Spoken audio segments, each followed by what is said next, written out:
Hey, let me show you what I'm gonna do real quick. We got a new product.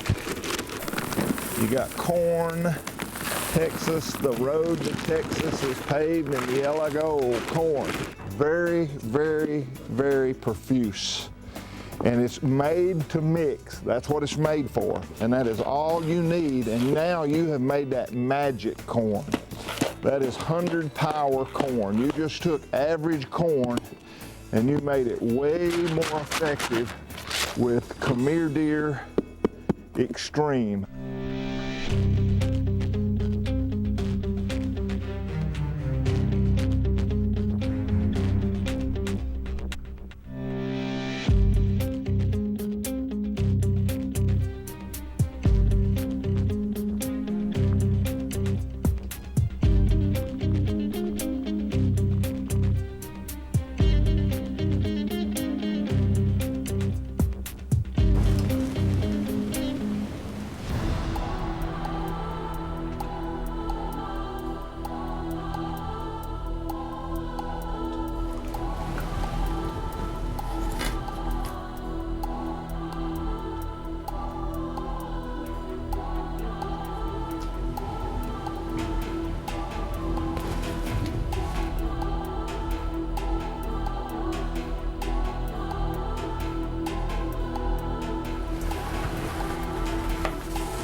He just came walking in and fed over here. I thought we was gonna run out of light, but we smoked him and I ain't gonna mess around. I'm gonna go get him.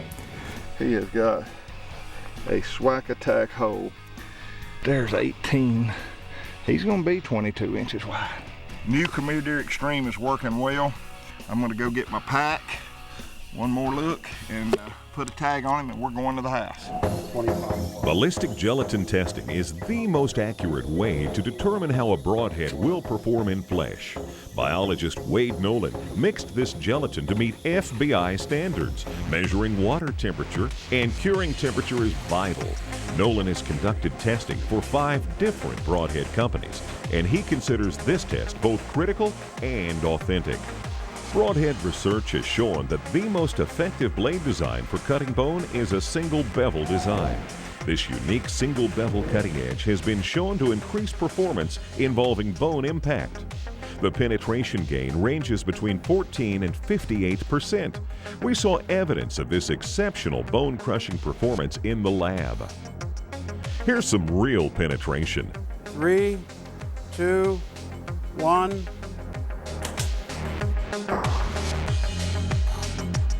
Blew through this first inch of ballistic gelatin, hit the shoulder blade, deployed the blades, starting right here, chiseled wing blades, opened up, wide open. We got full blade deployment starting right here and all the way up to 19 inches of penetration. This is important. The big cutter blades with virgin edges opened up into the tissue that's inside of the animal. They weren't dulled going through the hair and the bone. They opened up right here on the bone, and then look, you have 19 inches. Let's see how many inches we have there. If you just take, well, that's about, take off 2.5. So there's 19.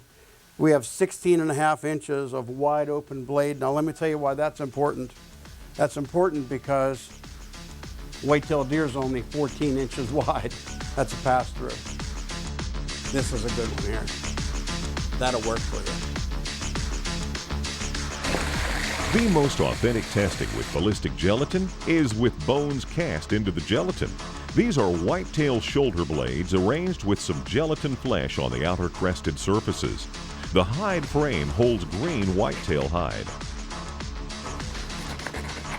Watch this same test on shoulder blades and ribs.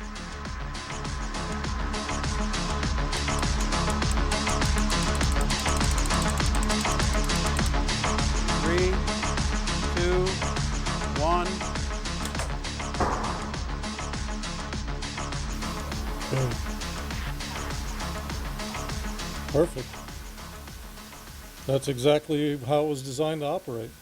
You want to get through that first set of ribs before the main blade opens, and that's what your wing blades are for, to cut that first inch, inch and a quarter hole in the hide and get through that first set of bones. Boom, right there. There the main blade opens up. Perfect. This is the Broadhead, 2-inch wide Swhacker that just went through this whitetail deer rib. Look at this penetration on this. Look at this damage. That's 2 ribs. There's a rib here, right here, and a rib right here. That's a full break on both of them. After it went through a shoulder blade, it went through here and then penetrated into the ballistic gelatin.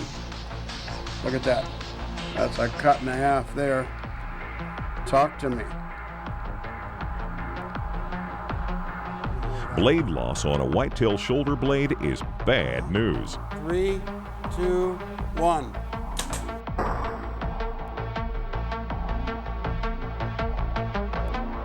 Well, looks kind of interesting here. It's a 1 blade. Did we shoot a 1 blade? Huh. Well, here's the blade. Good thing I didn't get cut on that. Lost that blade going through ballistic gelatin when it hit the rib.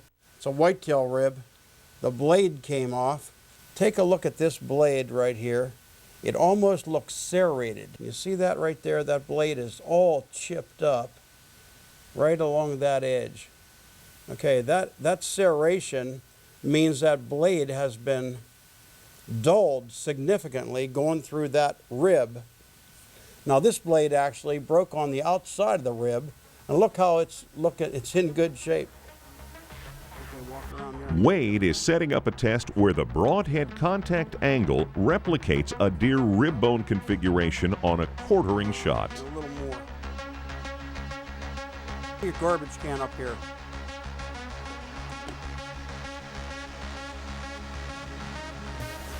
When we're bow hunting whitetail deer, there's no better shot probably than a quartering away shot. That allows the arrow to have a longer travel path inside of the deer.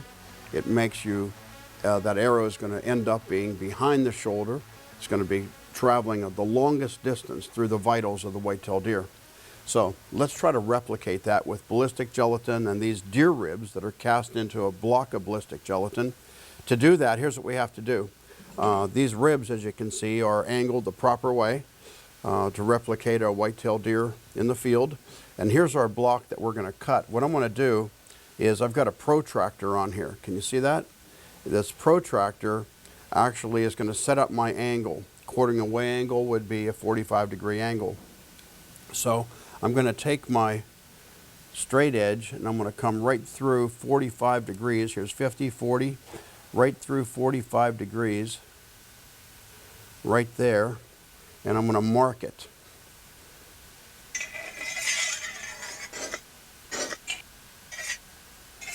All right, and it ends right here.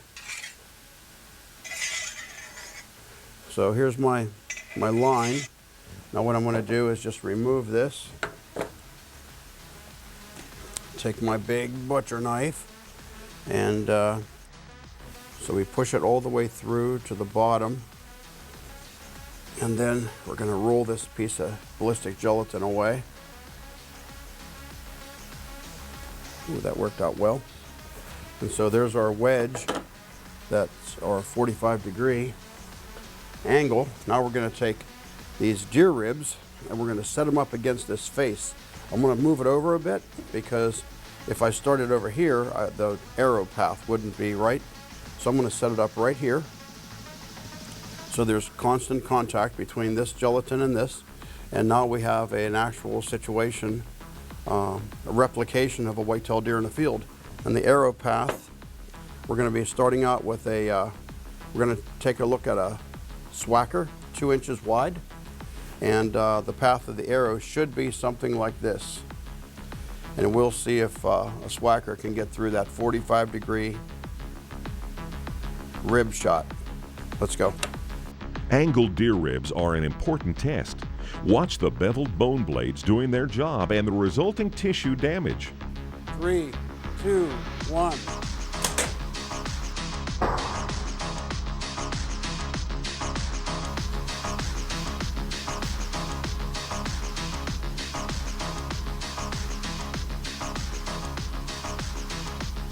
Success. All right, here's what we've got. Here's our whitetail deer hide, green hide. I'm gonna remove that, slide that back so you can see the ribs. And here we have it.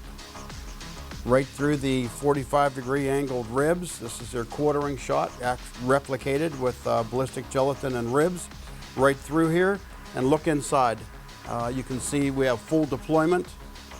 The amount of distance that arrow traveled, let's see, we're starting from here. Holy mackerel, we're at, I guess we'd start right here. We are at 19.5 inches of penetration, and everything we hoped for happened. Let's take a look at these ribs. I'm going to step around here now and take a look from the front. Here's our ballistic gelatin block that we have at 45 degrees. I'm going to go ahead and back this arrow out. All right, here's our arrow. Just went through those ribs. It's 100% in original condition.